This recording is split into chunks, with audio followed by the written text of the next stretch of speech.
how to fix the you discovered a premium feature on Spotify. Alright, so let's begin with the video. First solution is use free features properly. Stick to shuffle mode. Most playlists don't let you choose specific songs. Limit skips. Free users can only skip a few songs per hour.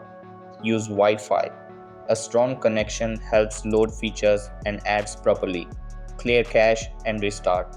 Go to Spotify's app info, then go to storage and then clear cache. Then restart the app. Reinstall Spotify. Uninstall and reinstall from the Play Store. Log in again. Want unlimited skips, offline listening, and no ads? Consider trying Spotify Premium. Check for free trial offers. And that's it. So that's basically how you can fix the you discovered a premium feature on Spotify.